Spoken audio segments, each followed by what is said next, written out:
he's talking about getting sushi at the Kroger. But here's why I'm really a man of the people, because I want to hear about sushi at the Kroger, which is by our house, which is an interesting Kroger. It is. It's the most interesting Kroger in the world. Yes. They had no forks. How am I going to eat sushi without forks? The deli sent me to Starbucks. Starbucks sent me to the How can you bakery. have the plastic forks? And then the lady says, "I'll get you a fork, but it's going to be just a minute." As she's like scooping crap into some kind of plastic vat. I'm like, "No, I'm a customer. Get me my stuff now." I didn't say that. I just put it back and left. You know why I wanted to talk about it on air? Why?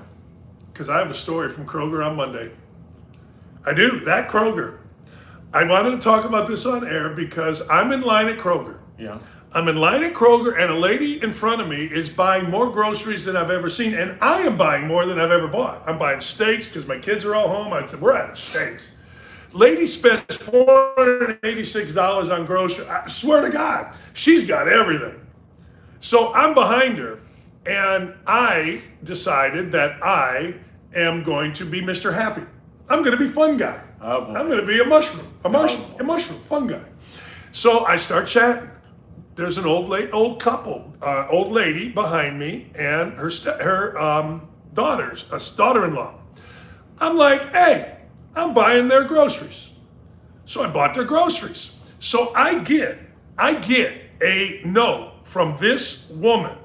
All right? I get a note, okay, from this lady, the mother-in-law. That is so awesome. I literally sat there with my wife the other day and bawled. Cried like a baby reading this note. I cried. I'm sitting there leaving. It's unbelievable. 85-year-old mother who has a bit of a dementia thing going. The daughter-in-law said, we didn't know who you were. The people behind us told us. And the mother-in-law, the old 85-year-old lady, was back to her normal self, smiling, happy. She hadn't been that way in years and years and years. Wow. Yeah. So that's why I hurried you up, because so I told these ladies, I said, hey, look, and the father is in hospice. The grandfather is in hospice, and he would listen to my show all the time when they went into Kroger. When they went back and told them that I had bought them their groceries on Monday, he became something that he hadn't been in a long time. Energetic and smiling and happy, and told a story about, the mythical story about me and Michael Jordan, which I promote. But yeah, so I wanted to tell people, pay this stuff forward. I don't know. Be nice. All you have to do is be nice. I'm sitting there upstairs on Monday night, bawling. And I don't know where to find, and the lady didn't know us when she wrote this story, didn't know it was me. She wrote the story, and yeah. How much did you spend buying these groceries? Well, I didn't buy the 486. No, she was in front of me. She was already going. I don't know, but I will tell you this. This is how into it I was. I am boycotting Anheuser-Busch. I am boycotting Budweiser. I'm boycotting Target. I'm on a boycott, and it's serious, people. I bought their Budweiser, too. The old man needed Budweiser. Oh, there you go. Yeah. Good for you. Yeah. So pay it forward. That's my thing, because you'll feel better than anybody has. But my stories are about consumer dissatisfaction. Your stories are about unbelievable generosity. I know. You thought I was being a douchebag and saying, let's go, let's hurry up, being all coach guy. No, I wanted to get my story because I wanted to make myself look good. And not just that, but inspire you to do the same thing. Yes. Whether you're at a Kroger, a Jewel, yes, Strachan Van Til, wherever you are. Yes. McDonald's, I'll do that everyone. I don't go to McDonald's anymore. But what I just happened with What happened with you and McDonald's? You had a bad experience. It was all digestive. Yeah. Digestive problems. All right, I can't eat that crap anymore. Taco Bell, same thing. I used to I thought you were mad about the service. You did a video about the service out front of McDonald's, did you not? I may have. You did. I get upset. You did. Oh, yeah, that was a few years ago. Yeah. There's got to be, you got to spank somebody sometime. But in the drive-thru, you pick up the tab for the people behind you every once in a while. It's a nice thing to do. Yeah, I'm not going to lie, okay? And I knew how much they had in the group behind me. It wasn't the people in front with the 486. That's what I'm saying. Yeah. Yeah, I knew. In that case of Budweiser, a bunch of stuff. Well, yeah. But it wasn't, my bill was more than I've ever spent me.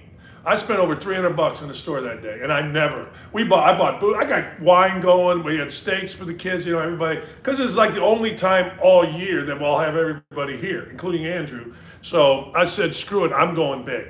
You can make waiting a line a big pain in the ass if you want to have that perspective, or say, what can I do with it? Yes. Absolutely. Yes, that's why I right. wanted to talk, because when you're in line in Kroger, because I don't know if you're like me, but when I have a big order, I don't want to self-checkout.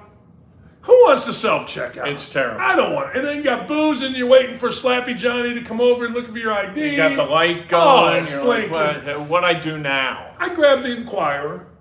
I did. I grabbed a Star of the Inquirer, and I was just sitting there, and then I said, put it down, and I said, all right, I'm going to make some friends. Nice. Good for I you. can't find this. I want to read the one part where grandmother was back being grandmother, but anyway. Don't make yourself cry.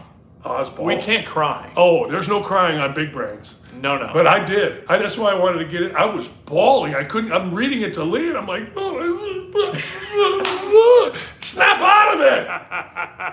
So this doing good stuff, it's not really a daily thing where you get that affirmation. No. It's not like you become callous to the compliments. This was a rarity. No. Don't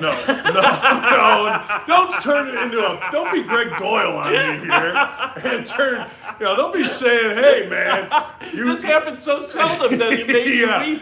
You use kids as a human shield. No. I tell you this, one thing I do, and if I say do, Bart Foxman laughs anyway. I open every door. I do too. I will refuse to walk in. I don't care if the person is in charge of me, like you go to a dentist's office and the nurse opens. I say my mother wouldn't let me. I will always be kind and generous in the elevator conversation way. If it's quick, easy, convenient for me, I'm happy to be like the nicest person in the world. If somebody said, like, how are you? I mean it, how are you? But if you go to like the third sentence in answering that question, I gotta go. You know when I gotta go? When I hear about your kids. Oh, yeah. Oh, hey, Dan, my let me son. show you a picture. Oh, or the dog. Oh. So I had a thing, I had a Ron Felling, legendary. Yeah. He and I apparently, made up this winter. Okay. Oh, nice. Yeah, it was nice. It was stupid. But anyway, it was nice. He spent the entire time talking about his kids and his dogs. Oh, no. And finally I said, Ron, I know you're this great guy, but you've never once asked me about my children. Yeah. Because I refuse to talk about my kids. I refuse. Because nothing wears me out more than, hey, Dan, my son is in 4th grade, and I got to tell you, he's a switch hitter in baseball, and he shoots hoops. He's 5'2" and weighs 110 pounds. He's unbelievable. And everybody says that. I said, well, in 8th grade, he's going to be 5'3". So, yeah. Right. Anyway, we got a lot to get to. We do. OTAs over at the Colts complex. I'm going to read you a text. Yeah. I'm going to read you a text from an NFL guy. All right. And I'm going to get your opinion on this. Going to be interesting to see how Jimmy Irsay handles this kid at quarterback. He comes off as young, playful, skipping out to practice, had to cajole him into being a leader at Florida. I think his overall makeup is good, but he's got so much growing up to do on top of not even being serviceable from an accuracy standpoint, which, as we all know, is number one for NFL success at that position. That's pretty in-depth and good. Yeah. That's interesting. It is interesting. And when I went to OTAs last week, that's what I was I try to be a little accommodating to people who are skipping and happy. Yeah, don't crush happy, particularly at 20. Right. But you know what? When you got a chance out at OTAs to get better at your craft and do things the right way, and you're kind of like, you're dancing a little bit, I think, you can't grade everybody based upon the bell curve with Peyton Manning kind of dour, and you can't, not everybody's like Manning, and I wouldn't want him to be like Manning, but here's what he would do. First 2 passes, he gets his feet right, his hips right, his shoulders right, delivers the ball, it's on time, on target. Then he gets his feet wacky, his hips wacky, and he throws it this way. And I thought right away of me, which is not good, going to a driving range, right, and striping about 3 drives and thinking, well, I'm pretty good, and I got half a bucket left. So I'm trying to hit low burners where I'm drawing it a little bit and high fades. What am I doing? I can barely hit it straight. Why am I trying to hit all these tough shots? concentrate on doing what you're going to have to do on the course and get it right. A starting quarterback in the NFL, and he's going to start, I think he's got to be a little bit more disciplined in working on his craft. You know, it's funny because I've kept this my entire life, what your point is. When I was a high school senior, I set a record. No errors at shorts. No errors. Andre in high school had all these great players. Everybody's made an error. And I had no errors. Zero. And I remember Dave Pischker, who's a great coach, 8 state championships. It was his first year. I go, come on, coach, give me, Don Kessinger in the hole. He goes, look, we're just going to work on making the right play, the simple play, the routine play, and we're going to work on it constantly. Yeah. And then your reactions will take you into the hole, or you'll die. But if you just make the simple play, so what's the simple play with a quarterback? Drop back, put the ball in the right spot, get your shoulders, get your feet. If you concentrate on that when you don't have that, and that becomes the norm, not the exception, right, but the norm, and then you go to your instincts and you'll be fine. But if it's the other way around, if you don't get the norm accurate, right, shoulder, ball, feet, everything, then everything else doesn't matter. Let's be honest. I remember in watching him do that, I thought about Patrick Mahomes and how Patrick Mahomes is a physical outlier among all quarterbacks. He sees the field better than anybody, and he can, with his shoulders pointed that way, he can deliver it on target that way. No one else can do that. And I thought when I saw him, Richardson try to do it, I thought of a guy I saw, if you remember, I think his name was Howard Davis. He was or Davey Moore. He was like a middleweight fighter in that class of 76 Howard Olympic Davis. thing. Oh yeah, Howard Davis. That dude was like Ali. Yeah. And I remember an analyst saying Muhammad Ali has ruined more boxers than he ever made because everybody's trying to be him and they can't. And I thought about Richardson doing all these Mahomes type things, thinking Patrick Mahomes is going to ruin a ton of quarterbacks by being able to do what others can't. I've never looked at this, to your point. I've never looked at this, and I've never heard Andy Reid talk about this, but I call it the Allen Iverson, my Allen Iverson theory. Yeah. Allen Iverson would shoot a jump shot and put his hands in his pockets, and everybody, that became cool for a bunch of bad shooters. But I always tell people this. I always tell people Allen Iverson and Kevin Garnett and Sean Kemp, the most talented, are the 3 best high school basketball players I've ever seen. And Allen Iverson might have been, in high school, the most talented combo of talent / fundamental player I've ever seen. Really? Oh my God, he threw a bounce pass, it bounced right up to it. I never forget watching him over here at the Nike camp at IUPUI, and he was the most fundamental. And then he gets in the pros and, he's doing his thing, right? Right. But he had the basis, what you're talking about. He built it. Right. So I would be curious to know from Andy Reid or the quarterback coach, whoever it is, or maybe Chad Henne, who's been with him, I would bet you that fundamentally Patrick Mahomes is great. Like, he has that. And then all this stuff came after, outside of that. And that's what your point is, or is going to be on Richardson. He has to get the fundamental down.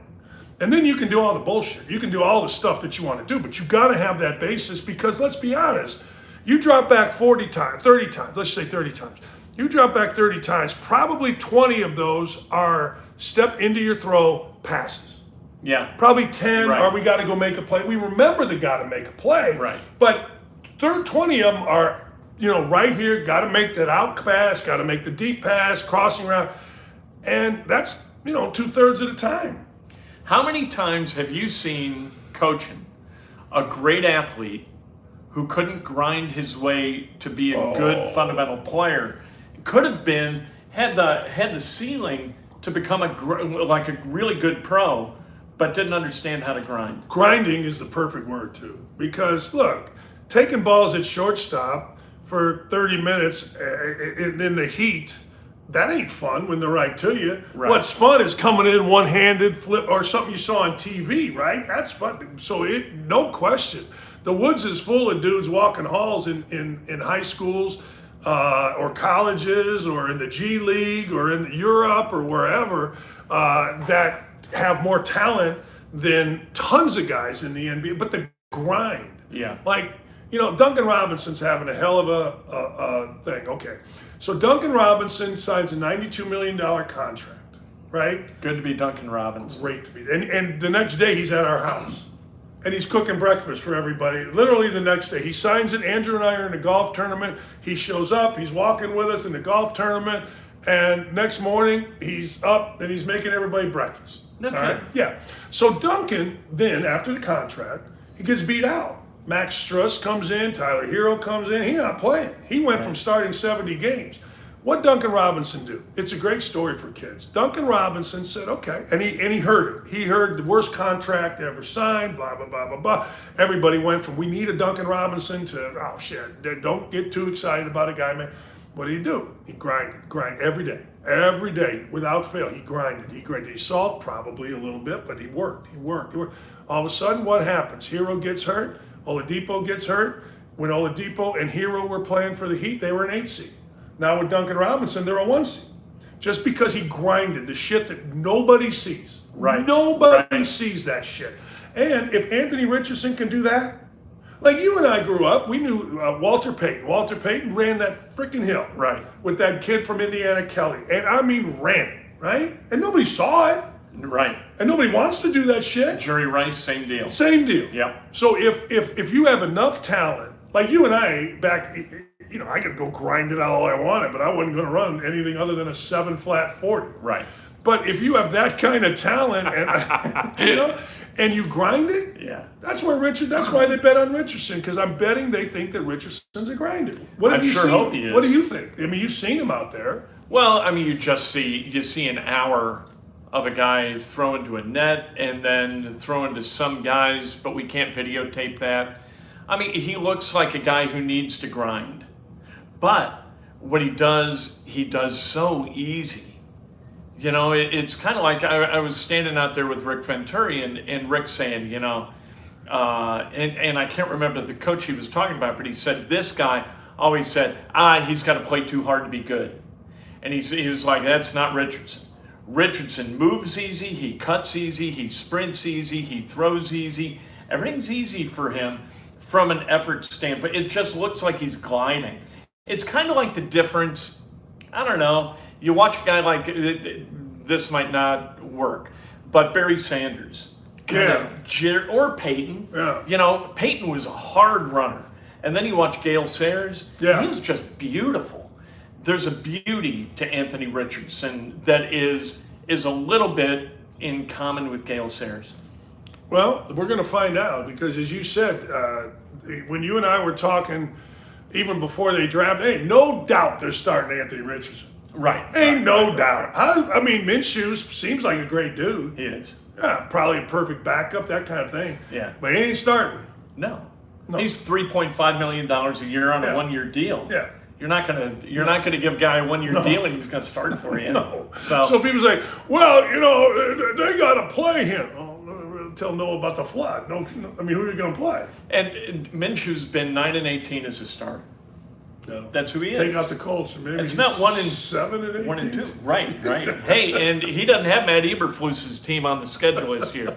So I am fascinated, though, by Richardson, because one of the things that people draw to, and I don't know whether, every situation is different, but I do think in the modern NFL, you got to learn to run and you got to learn to get down. I think you got to run. Yeah. I mean, I know that it doesn't win and blah, blah, blah. Accuracy is the thing, but you got to run. You got to be able to, I think, and I don't think that's going backwards. I don't think that's going this way. I think it's going this way. I think it's only going to get more and more with guys like that. But you got to get down, man. You do, and he's big enough. He reminds me of Luck like that. I remember Luck scrambling against the Bengals.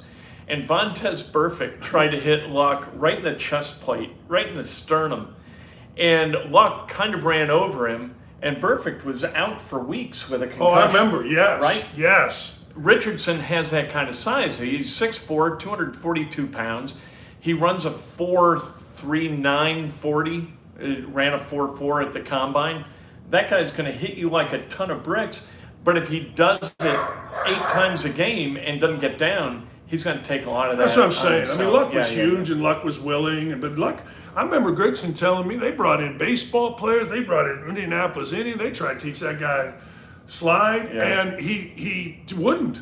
No. Like, so. And then when he tried, he just looked so awkward and wrong. And I wonder if in the NFL you can just go, raise the ball over your head. Yeah. Dead. Put a little white flag on that. Anyway, are the Colts interesting enough? Oh, yeah. I think so. For sure, because of him. I agree. You take The him rest out, of there's it, nothing interesting. no. I mean, hey, Josh Downs is great. Good. Yeah, are they going to re-sign Grover Stewart? Yeah, oh God, it's big. No. No, but that's look. I think, and we'll go to Indiana here in a minute, but I think that the Colts, because of Richardson, are interesting. I think that we are going to, maybe I am going to, overreact to everything about Richardson, good, bad, happy or sad, that kind of thing, early, because it's what I do apparently. And I don't think there's going to be, all right, I'm talking too much. Is there going to be patience? Is there going to be patience? That's the key. Here, I would counsel people in Indianapolis to behave like you did at the Kroger. Yes. You got somebody with more groceries you've ever seen jammed into a cart, $486 worth of groceries. You can make it work for you or not. This is not a team that's going to the playoffs. Look at the good, tolerate the bad, take a deep breath, and look ahead to 2024. Trevor Lawrence, his first year, he had a QBR of 33.5. Last year, it was over 50. The Jaguars went to the playoffs.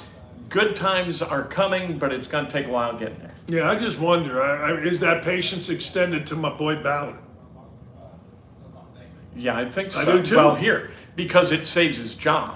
You think it does? Yeah. He's He's got through 24. How many games would the Colts have to lose for Ballard to be out? No, I don't think there's enough. Really? Because there's hope in year two. If in year two it all runs aground, then it's trouble. But Ballard is as you know, Ballard's a really good storyteller, and Ballard's going to have enough positive stuff with Anthony Richardson this season to be able to paint a nice picture for 24, and Jim Irsay's going to buy that story. I agree with that. I agree that he's a survivor. Survivors survive. Yeah. And but I'm going to change my tune a little bit. But I don't say that critically. Oh, it's a that's talent. That's a great. Go ahead, expound on that. It's being able to survive. Would there be any glory in him standing up and saying, "I suck. This is terrible. I screwed everything up, and fire me"? Like that. There's no glory in that. You got to take care of your wife. You got to take care of your kids. There's something to be said for surviving, because life is more important than your job. That doesn't mean you need to be great at your job, just that you need to keep it. I agree with that. I've been unfair to Ballard, but my unfairness has expanded. Like I'm just tired of being crapped to. I'm tired of the bullshit. I'm tired of losing. Yeah. I'm tired of him. Shut up. He tidied up. He tidied up the banquet room. I look. If the NFL tells that story, it's great. Chris Ballard telling that story, I don't need to hear it from him. No. Stop telling us stories coming off 4-12-1. You know what the story should be? Man, we got a real lot of talent here. I think these guys are great. And then let us, and that's goodbye. It truly doesn't mean anything. That's goodbye. Yeah, it is. Like you say that. We're ready to go. We're going to win. And then you're 4-12-1 and it's adios, muchacho. You got to go. Yeah, you're not going to hear that. Don't write checks your team can't cash. You're not going to hear that. Even I'm trying to get us more followers with my massive Twitter following. You've got your blue check back. I know. I didn't even pay. For you. I just signed up for it. I didn't pay. Really? Yeah, I didn't pay. I'll give that a shot. I'm not paying. Seriously. No, I'm not paying for a check. No, I'm not either. Somebody told me that. They said, sign up, see what happens. So I just signed up. And I figured, I promote this show and I promote our Outkick show through Twitter. I'm like, hey, I want the advantage. So I signed up. I gave no credit card information. I got blue check. All right. I'm in. Yeah. We'll see how that works. I don't know. Ballard should have been fired immediately. Brian Haas, you want everybody fired, and I'm with you. Does Sterling think that the tight end room is good? It's deep. You talked about it the other day. There's 7 of them. Like, you're not adding tight ends because you have great faith in Jelani Woods. 7. Yeah. You're with NFL experience minus Ogletree, and that was just because he tore his knee up. Like, you got a lot of guys, and you don't. Like, how many running backs they got? They cut a guy this morning, running back. Because they got Jonathan Taylor. Right. You're not going to carry 7 running backs, 6 of them behind Jonathan Taylor. So you're telling me if Travis Kelce was in that room, there would be like 3. Bye-bye. Because you want 2 other guys to take the practice reps. So you Kelce 5 idiots, you get the hell out of here. Yeah. We're done with you. Are we still waiting for Mo Alley-Cox? Is it coming? I know. He is who he is. We know who Mo is. We don't know who Jelani is. So that's the thing that confuses me. If I were and based on what I saw, now look, what I see and what they see is okay, fine. But I look at this Jelani Woods and I'm like, I'm putting him in the lineup and I'm living with it, good or bad, same as I would with Aaron or Anthony Richardson. That dude's got talent, Kent. The difficult part of this last year is you had a left tackle who couldn't block. Yeah. So you had to have a tight end who could, or Matt Ryan was going to get killed. Yeah. That made the calculus of that position different. I think it's different this year because I think Ryman's ready to go. I'm interested to see what they do at right guard because they might move Braden Smith into right guard and have the Freeland kid from BYU play at right tackle. That's going to be interesting. Or it could be our guy from Cathedral, Emil the kid from Northwestern. Ekior, who comes the kid Alabama. from Bama. Bama, who played guard and started forever. Maybe you get some work out of him, but I can't believe they're still going with Will Fries. That's difficult to fathom. Danny Pinner? He can't play guard, or he didn't Danny look Pinner, good at guard. He's a great center. That's what I was going to say. If he's a great center, you could get rid of some money in Ryan Kelly, but you can't, right? No. You can't get rid of Ryan Kelly. No, we'd be pregnant. sad. He's sad, right? Yeah. Well, they're twins. But you know what? Maybe he gets back on track, and maybe last year was kind of a gap year to get himself centered, and now he can get back at it. I don't know. Yeah, I like Ryan Kelly, so I make excuses for him. I do too. And I got to ask. It's June. You said in May we're all happy. Yeah, it's Yeah. June. Are we all happy now? Where are we at with happy? Well, are we starting to have angst now that it is moving to June? I think happy continues until September 10th. Okay. And then it all unravels right. because I think Trevor Lawrence is a more NFL-ready starting quarterback than Anthony Richardson, right. And I dare anybody to disagree with me about that. No, you can't. I got something that I'm going to blaspheme. Ready? We got, 76, 78 viewers. I'm getting ready to blaspheme to all of you. So Larry Bird was at the Pacers workouts, and I put out on Twitter, and I send it to Pritchard, and Pritchard laughed back at it. I said, get his Miles Plumlee drafted ass out of here.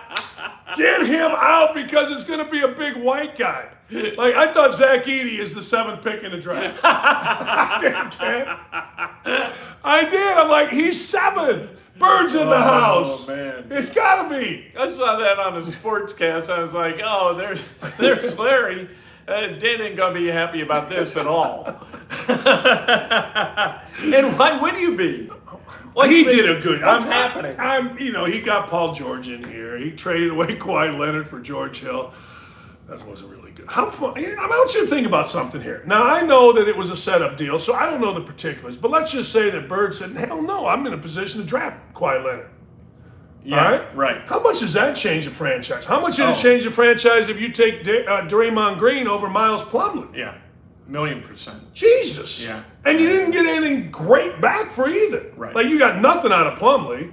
George Hill, maybe they got another draft choice. I mean, what? That changes a franchise. Those mistakes put you where the Pacers are right now. Those 2 mistakes, my opinion. I think it's always a mistake to bring in a local guy, especially here like George Hill, because expectations are always going to outweigh reality. So I was glad that the Gordon Hayward thing never happened.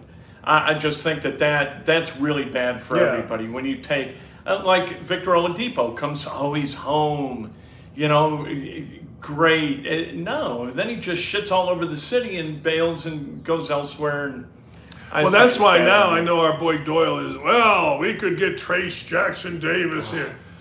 It's like you said it the other day. Doyle doesn't believe what he writes. He's pandering. But the truth of the matter, even going deeper than that, it's exactly what you said. What good does it bring to Trace Jackson Davis to bring him here? There's going to be no more fans come. Nobody else. The only reason people, I'll say this: Victor Oladipo was a hell of a player, and it resonated with people. Him being here for a couple years. And then he did what Paul George did. He got to be a little bit full of himself. I got to get out of here. There's bigger money. I like Miami. I like LA. I like whatever. Unknown singer. Oh, yeah. That he got. Yeah, and I'm bigger than all this. And then, you know me.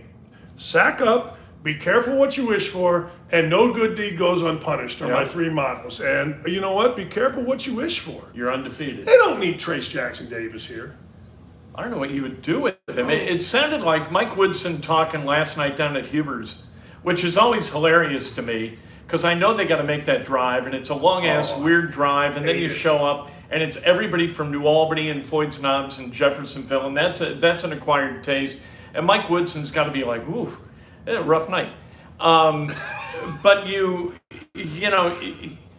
he said that without Trace Jackson Davis, he can be more him. Like Woodson can have the offense that he ran with the Knicks, and it's not going to be back to your basket or back to the basketball like it was with Trace Jackson Davis. And it sounded like Mike Woodson was really kind of being released from having Trace Jackson Davis rather than, regretting it.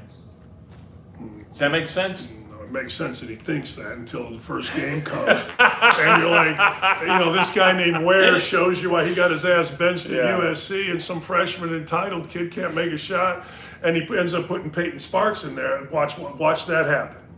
You like him. I do like him, and he's an adult. I mean, the kid that they brought in from USC is a child. The kid Oregon. Right. Oregon, yeah, he's a child. If he wasn't a child, he'd have had a really good year. Now, maybe he grows up. I ain't seen it.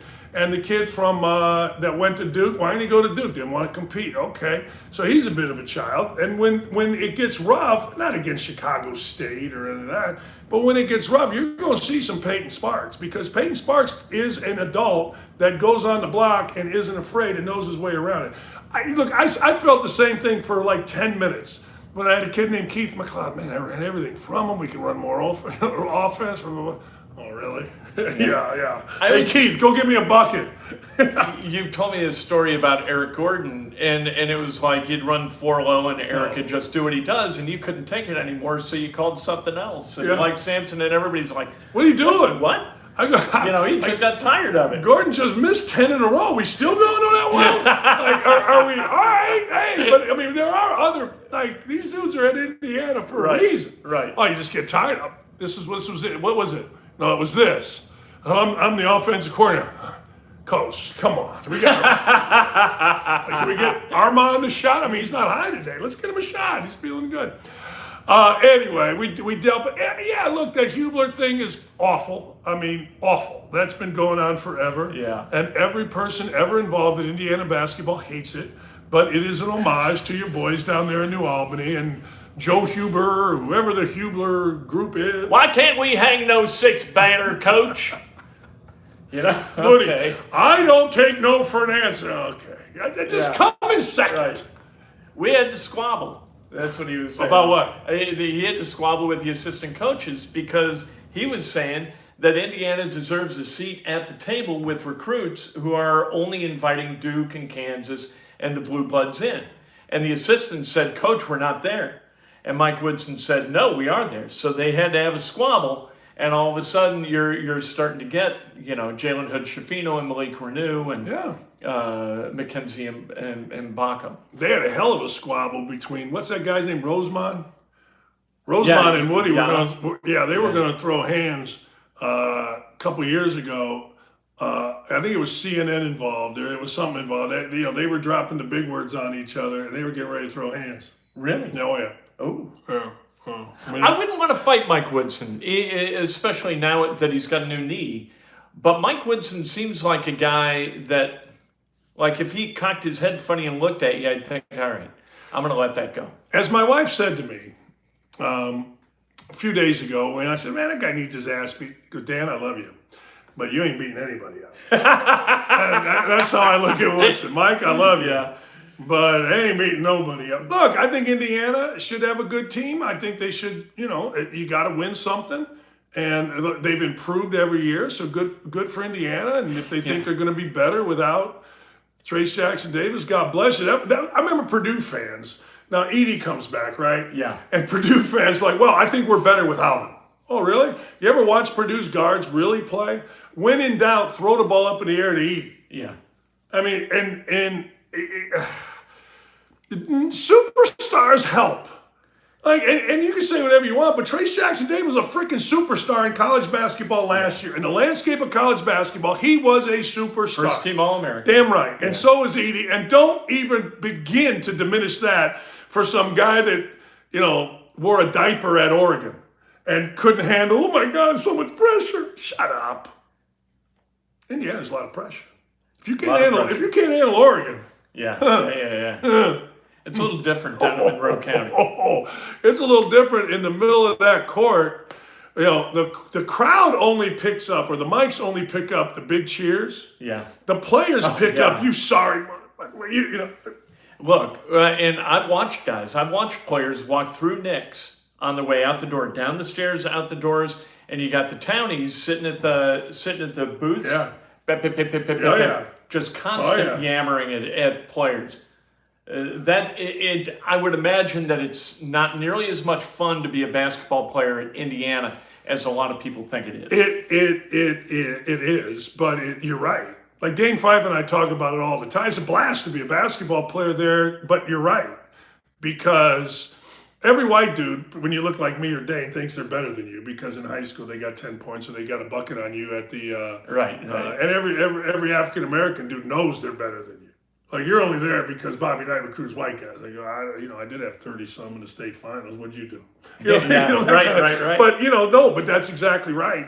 And the Knicks perp walk is a great indicator. It is back in the day. That's about what it is. The Knicks perp walk will get you. You gotta toughen up for that one. You gotta get your shoulders. But I'm glad for Purdue, and I'm glad for college basketball. I'm very glad for college basketball that Edey came back and they changed. And this is a good aspect of NIL. Agreed. NIL's good. Yeah, in this agreed. Yeah. area. Urban was on my show this morning. He made an interesting point. He goes, in the NCAA rule book about NIL, it's not used to induce. You can't use NIL to induce. That's under the rule of NIL. Rule A is you can't use to induce, and that's all collectives are. Right. Like those Hoosier hysterics. Basically, it's legal cheating, and in the Hoosier hysterics way, in the Indiana way, it's not even. It's out there. Everybody knows. Well, they all say, you go on a visit, you sit down with the NIL people, and they say, what do you need?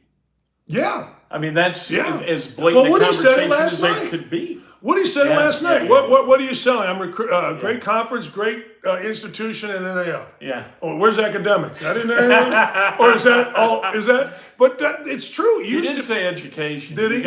Okay, good. But NIL was, of course, NIL. If they're going to offer me $1.2 million, and they're especially on your way out, like when you're deciding to come back.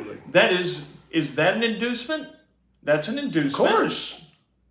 The guy who had it smart was Roy Williams. I think we talked about this. Roy would give you, and Dean Smith would give you a present on your way out. So I remember Buzz Peterson telling me he got $15,000 in a set of golf clubs after he graduated. Really? Yeah. So my buddy and I win the Phil Harris golf outing down in Linton. The first year I ever played. They gave me, maybe I told you, they gave me a boom box this big. Like, I couldn't take it. So I asked Ted Bishop. In the car? No, I couldn't. It was illegal. Illegal. So I told Ted Bishop down in Linton, I go, hey, can you just keep that in the back room? I'm going to come get it the day my season's over at Indiana. Season was over. Had 2 weeks of parties after that. Went down, picked up my boom box, had a big old boom box. Now it's like, and this is what I was told. I don't know if this is true or not, but Woody gets on the phone to these guys with hysterics and said, Shafino's people need another $100,000, and they get it. Okie doke. Yeah. Yep. I mean, and I'm not mad about it. Right. Because you can't bitch about it because that's just simply the way it works. It's the way it works. I saw a piece on ESPN.com about SEC coaches being pissed off about the transfer portal. What? What are you talking about? You can bet those coaches who said, hey, I'm really pissed off about this being abused, as soon as they said it and hung up the phone, they picked up a burner and started calling. Like, of course they're going to call third parties. Of course they're going to call parents. They're going to call kids. Well, everybody does it. And you can't legislate against it. You can't enforce the legislation against it, so don't legislate against it. Right. Camp Runamuck works. You know, it's like, and this is true, every recruiting coordinator, whether it's basketball, I'm sure baseball, I know basketball and football for 100%. I haven't talked to any baseball guys, but you have lists. You have high school kids, you have transfer kids, and you have you have high school kids, you have transfer kids, you have junior college kids, and you have fifth-year transfer kids.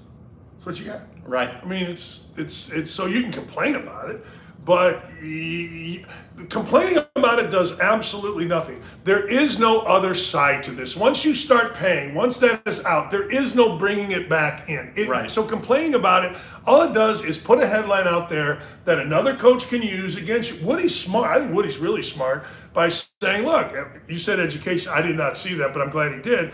Education, great institution, great conference, and NIL. That's what you have to put out there and saying that's a professional. That's a professional coach understanding the profession. A college coach, like me from back in the day, well, education, and we're not doing it. No, that's stupid. You will go to class. No, my God, and we're not paying you any extra, and you're not getting anything until you come here and you show you can play, and then we're going to get you a car. And I got to tell you, if I went back into coaching, I'd have a bag this big. The 60-year-old Dan's mocking the 40-year-old Yes, yeah, bag. My bag would be there. I'd have the biggest bag that you've ever seen. Oh, and I would drive the baddest ass car into every recruit and be like, hey man, I'll give this to you. Yeah, I'll leave the keys. I'll give two shits. Let's go. just don't, get yourself indicted. What the hell is that thing in my, look at that thing. Holy shit. See it? No. Oh, come over here. Look at that thing through that window. Come back here. Look at that thing. I think it's part of the grill. No, to the right of it. You don't see that big... Whoa. See that thing? Oh, shit. Yeah. Wow. Yeah, like a turkey vulture. That's what it is. I think it's a turkey... Wow, that's terrible. I would have moved from this house 86 times since you moved in if it was me. Since we were here, we've had another raccoon guy out because the last raccoon guy was trying to charge us an arm and a leg, and I ain't having that. So I'm going a little cheaper on my raccoons. You want them gone? You want them gone. You want to pay? No. You want to pay to have somebody... Van Pastor, man. Look at that thing still sitting there, too. That thing feed a family That was of 20. huge. Yeah. Oh, wow, it is. Look at that. Wow, it'll take your dog. I don't need Lula's going to be... Who's going to be... Oh, there it went. Oh, there he goes. That thing is enormous. What else we got to get into? What did we miss today? Nothing really. I mean, Pacers doing pre-draft workouts. Nobody cares yet. Let me ask you this. So, IU football, I saw this morning. 8 field-level suites in the south end of Memorial Stadium, end zone suites. I think that this winds up being revenue neutral because I think that the people who will buy them are already given the 20 grand and they're going to... But I like that Indiana is taking the vibe of the parking lot and putting it into the stadium. I wish that there were more guys, girls, whatever, that had big money. They should at Indiana. It's a business school. Like Bowling Green was a teacher's college. Teachers don't make a lot of money, thus the gifts aren't going to be nearly what they should be. Right. I would love, I think we all would, back in the day, college football was great to go to, but college football has exploded. Wouldn't you agree in the last 20 years? Yeah, for sure. Man, at Indiana, don't you want to be a part of that, right? Don't you want to have, now with USC, man, you got Ohio. I don't know. It's field level. They're right behind the end zone. But you're right. You can name the guys that are going to buy them. They're the same guys right. that always buy. Same guy golf courses are named after. Same guy courts are named after. Simon Scott's. Same, and it's great. Good for them. But yeah, it's poly balls. The great. Paulie Balls needs to get involved in I know he donates to other schools, but come back to your alma mater, Paulie. Come home, Paul. I actually paid my scholarship back. Did you really? I did. Now, my scholarship wasn't, I did. People say I hate Indiana, right? You hate Indiana. No, I don't hate Indiana. I went to basketball program. What compelled that? I got a lot out of being in Indiana, and I don't want to owe them anything. Because people were always saying, well, without Indiana, I'm like, shut up. I could have gone to Michigan. I could have gone to Duke. Shut up with that. Purdue. But I just didn't want to owe, so I paid it back. And then my daughter went there, so I paid for her.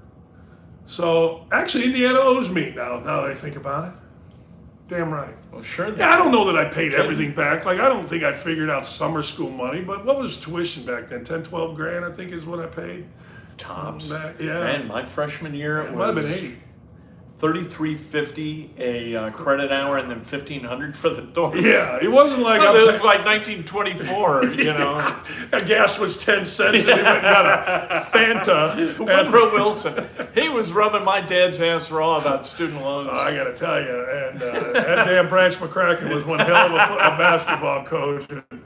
But no, I did, and I Good for you. Well, thanks, but man, I'm really promoting myself today. You're welcome, people, and I look very handsome today in black. I should have got a gold chain. It's fantastic. You should have told me. I'd have worn something a little spiffy. All right, I got one last thing for Yeah. you. As we move through May, and May is over, the 500 is over. I'm not going to lie to you. I was all in Harvard softball. I was gone for the week of the race. I usually listen to the race. I didn't even listen to the race. Andrew was home. We played golf. We played 36 every day. So I didn't pay attention until after. But by all accounts, the race was an amazing success. Awesome. 350,000. We're back in business now. Great weather, great action until the end where it was stop and go for like the last 17 laps. And thankfully, nobody hurt by the wayward tire that popped off. Went 350 yards. The tire went farther than you can hit a golf ball. How about that? That's how far this tire went, and it destroyed that lady's car or damaged it, and so they replaced it, which they should do. Yeah, but I'm glad It was cool. It was fun. Yeah, I'm people, the 500 will never be. I wasn't here when CART and IndyCar split. Who's mad? I don't care. That was a mess. I just know that what has happened, I think you'll agree with this, maybe not. It has become like, I think two sporting events have resonated with young people. I think the Kentucky Derby started to, and then they had some issues. Maybe it doesn't anymore. And I think the Indy 500 is back to resonating with young college. Hey, let's go party. Let's go 20-something. Snake Pit, you got like 18,000 people in there all doing whatever they do. You got a guy beatboxing or whatever. All right, go have fun. I went in there a few years ago, about 5-7 years ago. Got a friend of mine, Kevin Wolf from Miller Lite. My brother and I went, and we were on this party deck in the back, and it was great. There was really nobody there, and we were having a great time. We're like, let's walk into Snake Pit. We started walking in through the rail. I looked, there was a little hill there, 2 girls puking their guts out. I looked at my brother, I go, this ain't for us. Yeah, right. But God bless them. And that Carb Day, it's been a while since I went. They had Velvet Underground as the band the year I went to Carb Day. And there were, again, girls and guys splayed across coolers, wrecks. And I thought, well, how's this work out? Good for anybody. But, it's different strokes for different folks. When I go, I sit on the burn in turn 3, park in the infield. We have access to our coolers, sit there, watch cars go around a little bit, have a good social day. It's just fun to get together with a bunch of people. Yeah, I was really happy because, again, I didn't pay attention, and I saw the pictures, and I saw 350,000 because it's not that long ago where the cars would go around and you're coming out of 3 into 4. There's nobody in the stands coming around 4. It hadn't been that long ago. No, and it is weather dependent in a lot of ways, but the weather was fantastic this year. I did beat the blackout, the local blackout, which was good. That always makes me feel like I'm technologically superior. You couldn't watch it on local TV. Right.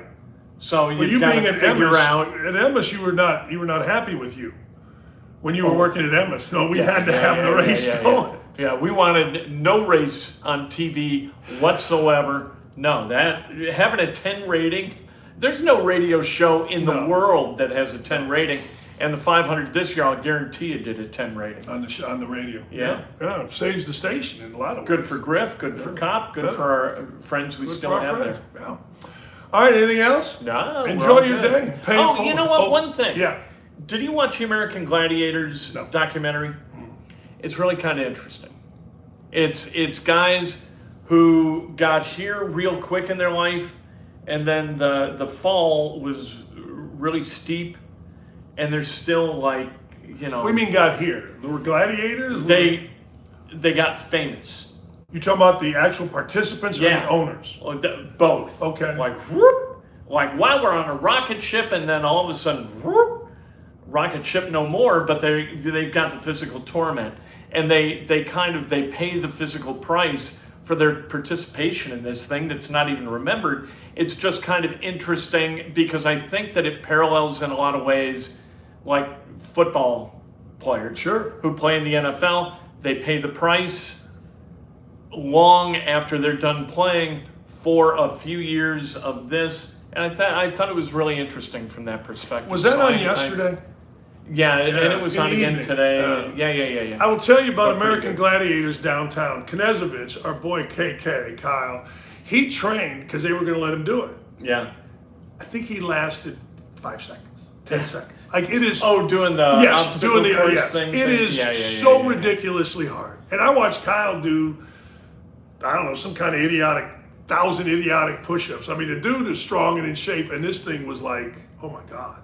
So these dudes are freaks. And it's the same with UFC fighters. I knew a kid that Ryan played basketball with who became like a mixed martial arts guy.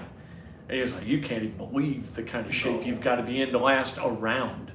It's crazy. And he did it at a very low level. But yeah, I always see those play guys. Golf. What are you doing? Oh, geez, pickleball if you really want to get excited. I see those guys, and I think their skin is so tightly wrapped around their bodies because there's no body fat in there whatsoever. Right. That's a problem.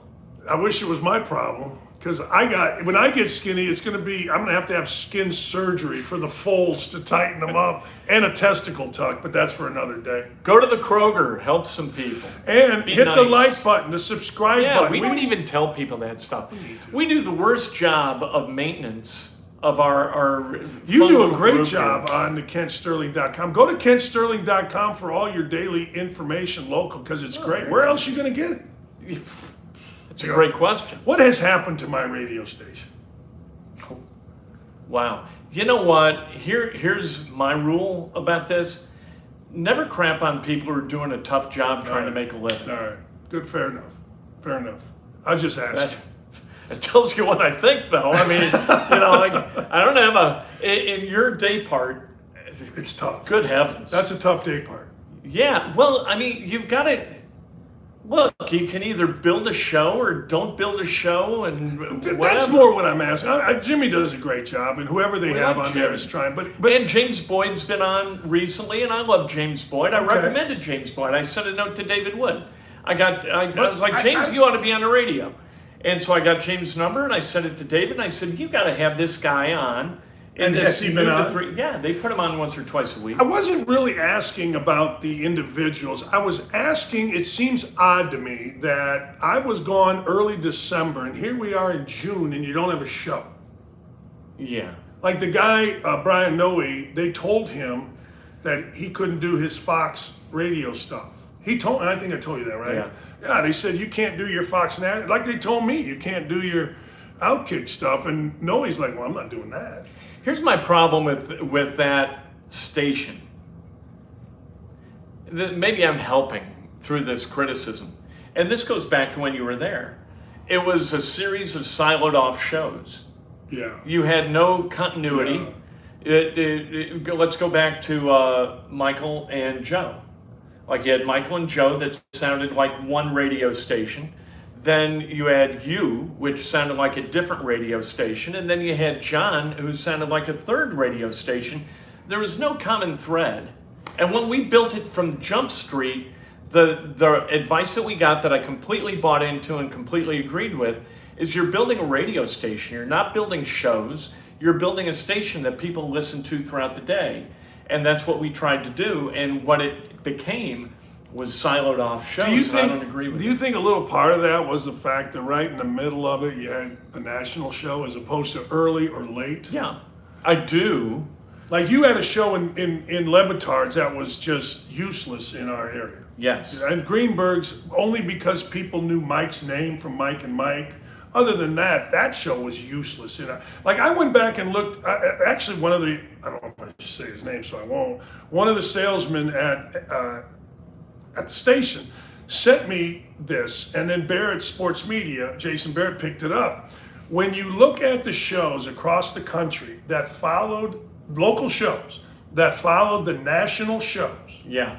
Like you followed Greenberg Right. show, so my day part, it was Right. only me, and there was another station whose ratings didn't tank after Greenberg. Right. Because you go local, then everybody goes away because nobody in Indy gives a rat's ass about Greenberg's producer and what he's wearing or any of that crap that he talks about. And then you got to restart the thing with a local show. And I'm telling you, it was fascinating to me because it was me.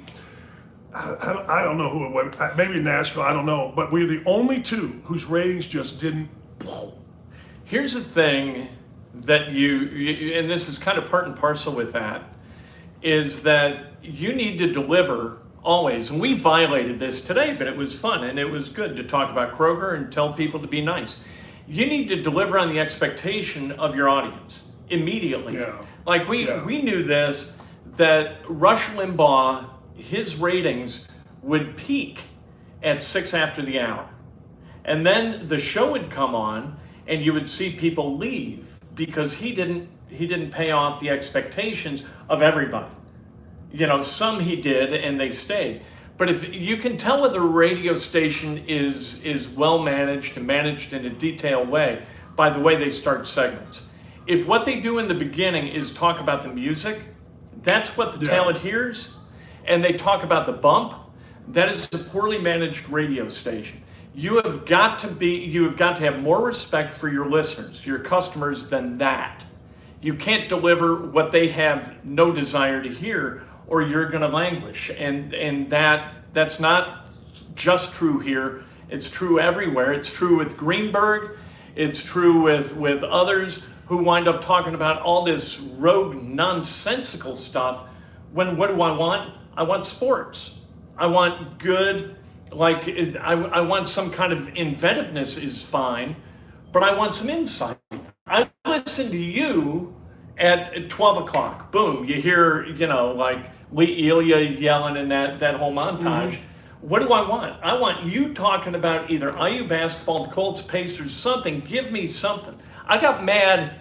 I'm going off, and I don't know. Don't come down to my level. Stay up there. But Network Indiana Sportscasts, we carry them on WGCL in Bloomington. They were leading like every day with Indiana Fever stuff. And I got pissed off. I was like, look, you know what?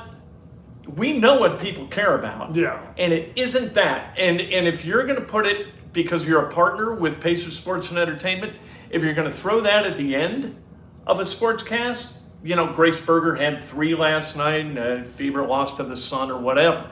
Okay. But leading with that shit, you may as well take a bat and hit listeners over the head in their cars. You couldn't get them to stop listening more effectively than leading with the Fever. You can't do it. And finally they stopped. But I was mad. Like, I don't want to complain to these people. I don't want to. No, right. They're 80 years old. God damn it. Somebody's got to be an advocate for our listeners and put a stop to this idiocy. And like, if you watch what I'll do formatically, I'll talk about what I think is important that day. I'll talk about the Colts immediately as soon as I start the live video, and then I'll do all the back sell stuff. Hey, Jared Johnson, best plumber ever, blah, blah, blah, and, subscribe, like, all that. Yeah, I knew when I was screwing the show up this morning. I did because but I felt like I wanted to get to it, and I didn't want you to think I was being rude going, let's go, because I wanted. Yeah. But it's funny you say that because before this show, in between shows, 11 o'clock my Outkick show is over, and 11:30 we're doing this.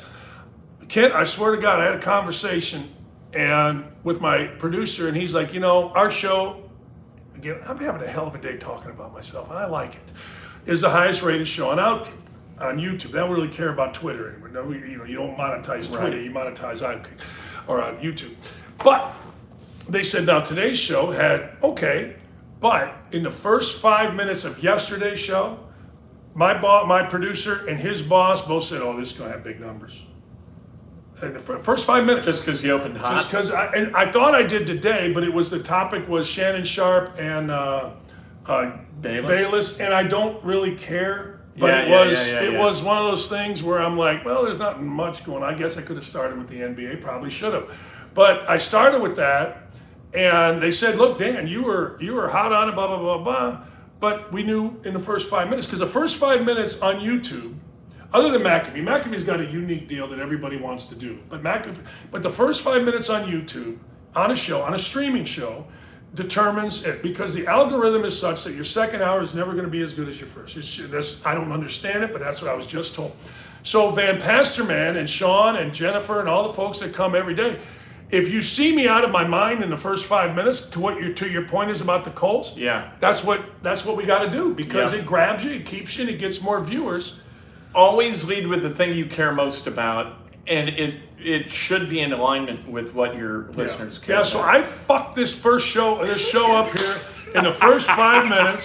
I'm embarrassed. I had just gotten off the phone, but I didn't want Kent to think I was being rude, because I did want to talk about paying. Yeah, we'd have to have a meeting. Yeah, a meeting. Back in the day. Yeah. Dan, can you come into my office, please? Oh, fuck. Am I fired? I remember Knezovich just texted me a couple days ago. He goes, remember the meeting that we walked in? I think it was with David Wood, and you go, look, I don't need surprises. Are we fired or not? And once you know you're not listening anymore. No, I didn't care. I'd say, no, you're not fired, and I would see your eyes kind of roll back in your head. When's this thing going to be over? No, I'm good. Kids can still go to college. After the kids are out of college and they changed hands, I don't really give a shit anymore. It is really funny. It is. You walk into a meeting and you think, am I gassed? Am I not gassed? Yeah. All right, I'm not gassed. Well then, let's get to work. That's on Jeff Rickard. Every time I had an issue, Scottsburg or whatever, he would always lead with, okay, you're not fired, but... Because he empathizes. He's been down that road. He knows. He knows, but that's always my thing. Because I got fired every third day at Indiana my last 2 years. Every loss was, you're fired. Okay. I mean, so, I had PTSD. I'm like, oh, shit. They're coming for me. Nobody does their job well under those circumstances. No. It's impossible. So I told my wife, all right, do you ever talk, and we're going, well, I go along, it's our show, screw it. Do you ever talk to your wife about the silly shit that modern people talk about, like love language? Oh, no.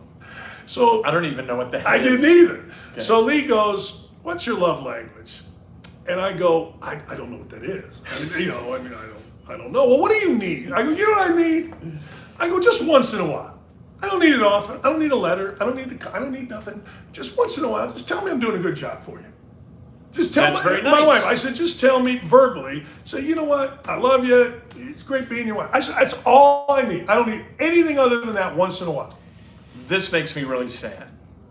But you started out crying. This won't make me cry. Bawling. But my dad's dying. He's got congestive heart failure. He knows he's going. I didn't know he was going. He did. And he's talking to my mom. My mom's told me this story.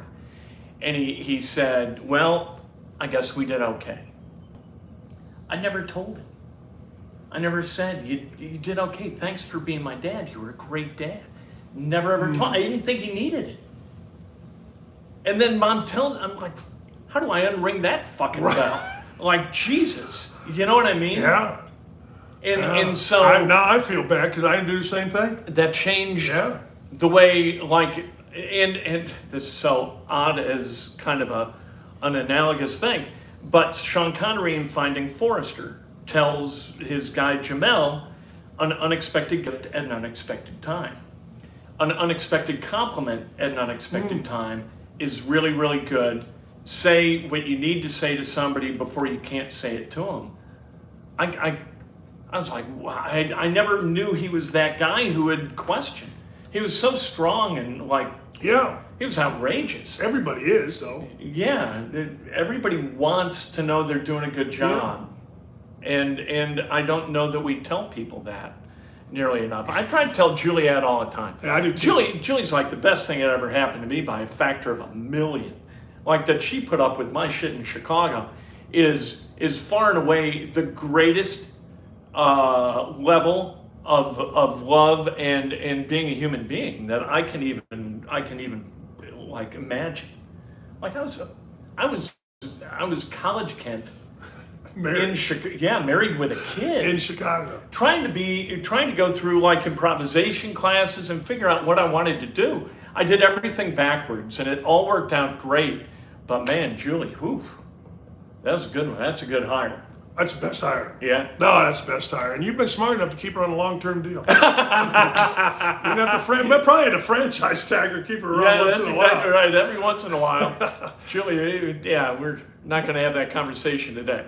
Where else can you get all this stuff? You're welcome. You're welcome. You're welcome. Pay it forward. The Julie and Lee show. Maybe we'll do that. Maybe we'll expand the show one day and just have a group chat. How about that? Julie, every once in a while, I'd like to have her on. Yeah. She won't do it. No? Yeah. I say, would you, that every once in a while, would you like to? She's like, oh no. Like she is. Got the greatest personality ever. I know. All you gotta do is come on and laugh. She's bubbly. And she comes on and laughs. She'll be She's good. people in the morning like, where's Julie? Because every once in a while they'll hear her laughing in the background. Yeah. We need more laughter from Julie. But anyway. It's awesome. All right. Anything else? No, that's it. Our best show ever, once It's again. unbelievable. Hey, we went here, wait, we went there. Friday. I'm gonna see if you want to go. June 2nd. Moondrops Distillery. Ooh. Yes, they are introducing Dreamsicle Moonshine. I ate 17 Dreamsicles morning. Lee Ross kicking me to the curb. You know I love Dreamsicles. 738 West Broadway. I want to get that in because my fat ass is going to be there. And it's a great place. We were telling friends about it the other day. You go out to Fortville, easy. Yeah. Right off 36. Yeah, 738 All right, Broadway. perfect. In. But I told them I would talk about it because, well, frankly, I'm going to drink the living hell out of it because I like Dreamsicles. You gotta be careful with that stuff. Oh, I know. Like we were good tonight. We had beers when we were out that night. Yeah. When we the closed tax it man. up. Yep. Yeah. Closes at 11. You can't get into trouble at 11. Dad always said don't stay out after midnight. Here they take it a step further. I just like two 60-years talking about closing down a distillery and like we stayed till like 3 in the morning. It was 11:05. We were. I would have. You know, that was fun. it would have been a while. Yeah, that's fun. It was. All right, hit the subscribe button right now. We got to get to 5,000. Apparently, that's the magic number. Yep, that is it. All right, talk to you.